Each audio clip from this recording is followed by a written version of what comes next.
Hillary Rodham Clinton is a Wall Street-backed warmonger whose potential election as President of the United States this November poses an existential threat, not just to Americans, but to all of humanity. As First Lady, and then as Senator, she actively supported the U.S.'s illegal wars of aggression abroad. Today, our armed forces joined our NATO allies in airstrikes against Serbian forces responsible for the brutality in Kosovo. I voted for the Iraqi resolution. The president understands this. He's fully aware that it's going to take a lot of patience and painstaking planning, and we're going to support him. Including thousands of chemical weapons, large volumes of chemical and biological stocks, a number of missiles and warheads, a major lab equipped to produce anthrax. She not only admitted the U.S. role in creating al-Qaeda. When the Soviet Union invaded Afghanistan, we had this brilliant idea that we were going to come to Pakistan and create a force of mujahideen, equip them with Stinger missiles and everything else to go after the Soviets inside Afghanistan. But then, despite this admission, as Secretary of State, her support of the war on Libya and the jihadis in Syria directly led to the rise of ISIS and the migrant crisis in Europe. The transition to democracy in Syria has begun, and it's time for Assad to get out of the way. President Assad is not indispensable, and we have absolutely nothing invested in him remaining in power. I think that based on definitions of war criminal and crimes against humanity, there would be an argument to be made that he would fit into that category. Libya was a different kind of calculation, and we didn't lose a single person. We came, we saw, he died. Did it have anything to do?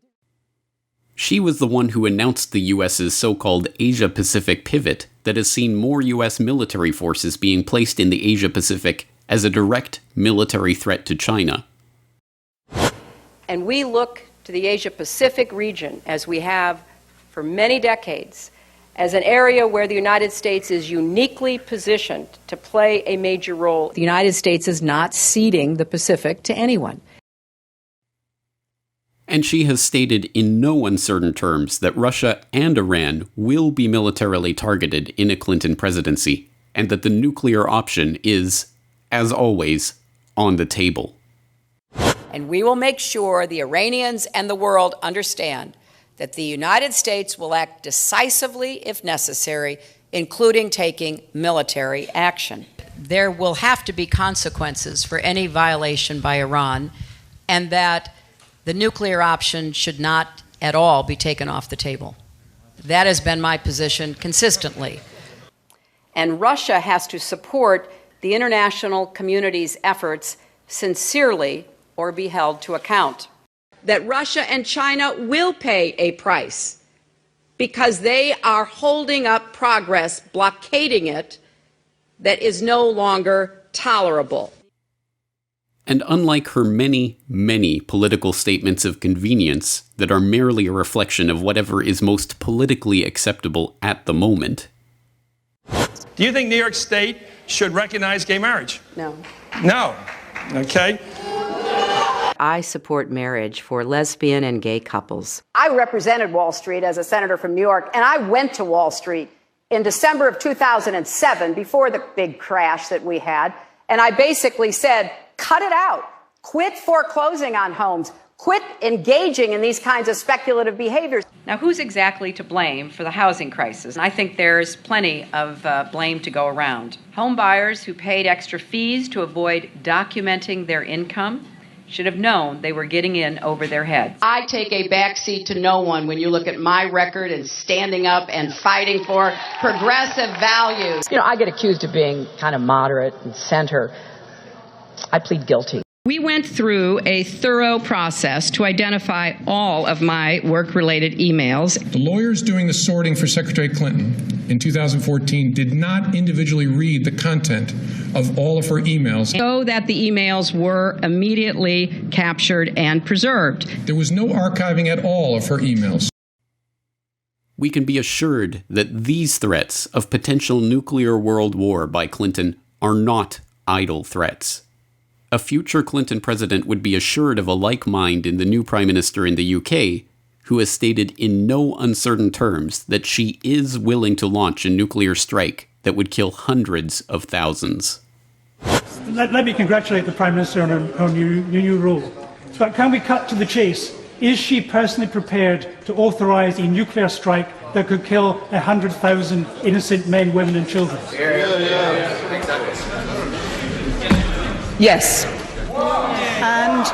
And I have to say to the honourable gentleman, the whole point of a deterrent is that our enemies need to know that we would be prepared to use it. Hillary Clinton is a neocon, a war hawk, a liar, an unindicted criminal, and a Wall Street puppet. Why is it, then, that those on the so-called progressive left, who would be warning against her if she had an R next to her name, are instead lecturing other leftists that it is now their duty to fall in line and help her get elected? If Clinton is nominated and it comes to a choice between Clinton and Trump in a swing state, a state where it's going to matter which way you vote, I would vote against Trump. And by elementary arithmetic, that means you hold your nose and you vote Democrat. I don't think there's any other rational choice. Abstaining from voting, or say voting for, say, a candidate you prefer, a minority candidate, just amounts to a vote for Donald Trump, which I think is a devastating prospect for reasons I've already mentioned. We in SDS refused to vote. We wouldn't support McCarthy. We wouldn't support Humphrey. Our slogan was, vote with your feet, vote in the street. I'm here to tell you that the slogan was right, the tactic was wrong. And I think that the country, in retrospect, there would not have been a substantive change, there would have been a positive change if Nixon had not been elected. But you learn from your mistakes. Hopefully other generations learn from the mistakes of those who came before them. We're all here today because we're with her, and we're going to work our hearts out to make Hillary Clinton the next president of the United States. She will be the Democratic nominee for president.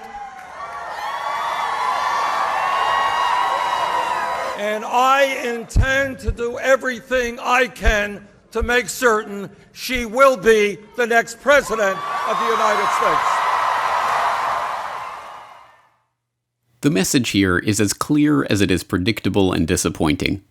Once again, those with the influence to shape these events and ignite a genuine protest movement against Hillary's coronation at the Democratic National Convention are falling back into their roles as partisan ideologues, advocating for their candidate over the other side, taking the two-party system as a fait accompli and complicity with that system as the only way forward. But as Michelle Chossudovsky of globalresearch.ca points out, this election is fundamentally different. This time, the fate of the world hangs in the balance. In so many words, Hillary Clinton's foreign policy stance is, quote unquote, to blow up the planet. She has made statements to the effect that a first strike nuclear attack against Russia or Iran is on the table, so that if she is in the White House, she could in fact unleash the unspoken, which is World War III. I think this is something we have to address, both in terms of analysis, but in terms of political choice, so that anybody who wants to blow up the planet is not progressive. Secondly, she has a criminal record, not only in regards to the email scandal, but also in relation to the Clinton Foundation, which is involved in fraud, money laundering, political cronyism, etc. It is amply documented. So that, in effect, the choice for the American people is to elect a war criminal.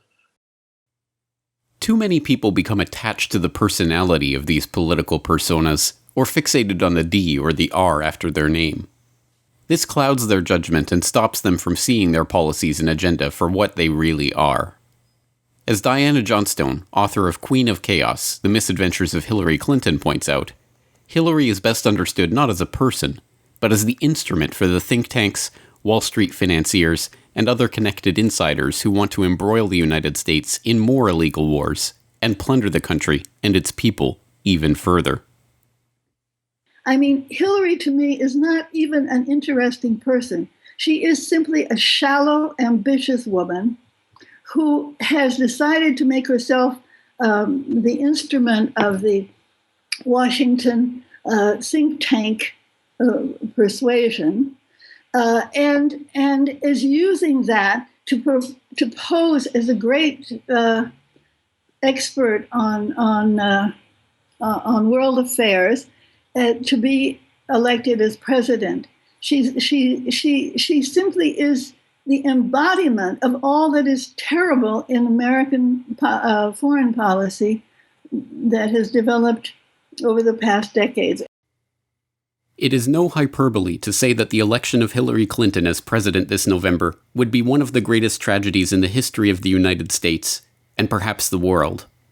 It is incumbent on people of all stripes, American and non-American, Republican and Democrat, progressive and libertarian, anarchists, and those who have never thought about politics a day in their life, to protest her nomination at the Democratic National Convention, work against her campaign for president, and avert the nuclear nightmare that is now coming into view.